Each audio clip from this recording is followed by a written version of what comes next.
Prabowo pernah gadaikan tanah pribadinya untuk membantu Anies jadi gubernur DKI. Pendakwa Haikal Hasan Baras mengungkap fakta mencengangkan di tengah persoalan 340 hektar lahan milik Capres nomor urut 2, Prabowo Subianto. Yang diungkit Capres nomor urut 1, Anies Baswedan, dalam debat ketiga Pilpres 2024. Pria yang akrab disapa Babe Haikal itu menyebut, Prabowo pernah menggadaikan lahan miliknya untuk membantu memenangkan Anies menjadi Gubernur DKI Jakarta pada 2017 lalu.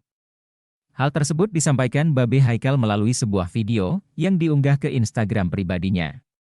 Saya lupa bilang walau terlambat, mau mengucapkan terima kasih kepada Pak Prabowo Subianto, di mana Pak Prabowo pernah menggadaikan tanah pribadinya untuk membantu dan mengusung Pak Anies jadi gubernur, kata Babe Haikal, dikutip melalui akun Instagram pribadi miliknya pada Senin, 8 Januari 2024. Babe Haikal lalu kembali menyampaikan ucapan terima kasih, karena berkat bantuan Prabowo, Anies bisa memenangkan Pilkada DKI Jakarta. Sekali lagi terima kasih Pak Prabowo, karena bantuan Bapak dan sumbangsih serta secara pribadi, Bapak menggadaikan tanah ya untuk membantu Pak Anies menjadi gubernur. Walau terlambat enggak apa-apa ucapkan terima kasih, ucapnya. Saya lupa bilang walau terlambat mau mengucapkan terima kasih kepada Pak Prabowo Subianto, di mana Pak Prabowo pernah menggadaikan tanah pribadinya untuk mengusung dan membantu Pak Anies jadi gubernur.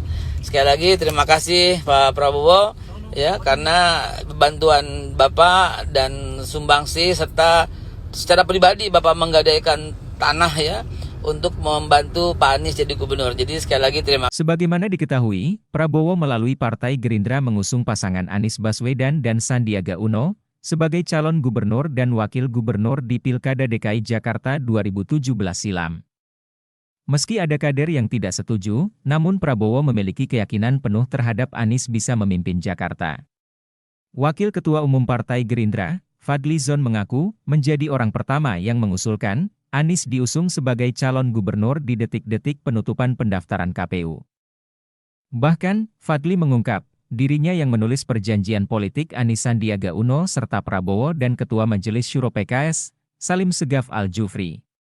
Bukan hanya dengan tulisan tangannya, materai yang digunakan pun harus ditempel, darurat, menggunakan ludahnya. Selain dengan tulisan tangan, materainya pun darurat pakai ludah saya. Saya menjadi saksi dan pelaku peristiwa itu, ucap Fadly melalui akun X pribadinya Fadlyzon pada Senin, 18 Desember 2023. Bukan hanya menggadaikan tanah seperti yang disebut Babe Haikal, Prabowo juga menginstruksikan seluruh anggota DPR RI, DPRD Provinsi hingga anggota DPRD Kabupaten Kota, Partai Gerindra seluruh Indonesia yang berjumlah ribuan untuk berkontribusi dana dari hasil pemotongan gaji dan hadir ke Jakarta sebagai tim pemenangan di setiap kelurahan di DKI Jakarta. Begitu ketatnya persaingan pilgub waktu itu dan alhamdulillah, Anies Sandi menang. Itulah faktanya, ungkapnya. Sebelumnya Anies mengkritik Prabowo soal pertahanan termasuk soal kepemilikan lahan. Anies menyebut Prabowo memiliki lahan seluas 340.000 hektar. Hal tersebut dianggapnya timpang dengan kondisi para prajurit TNI yang hingga kini tidak memiliki rumah dinas. Kemudian, Anies menilai Prabowo abai dengan kesejahteraan prajurit. Sebab, meskipun Kementerian Pertahanan, Kemhan, memiliki anggaran yang fantastis, Prabowo lebih memilih memanfaatkannya untuk membeli alutsista bekas.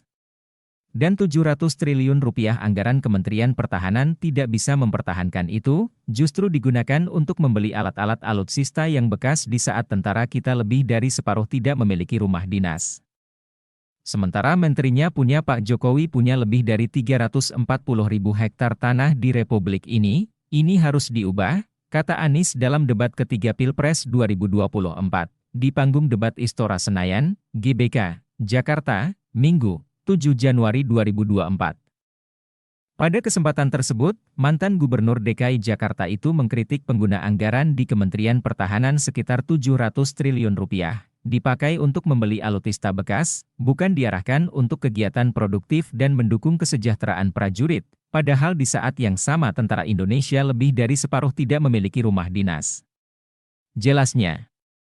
Jangan lupa follow akun Info Kabar Jambi untuk mendapatkan info menarik lainnya.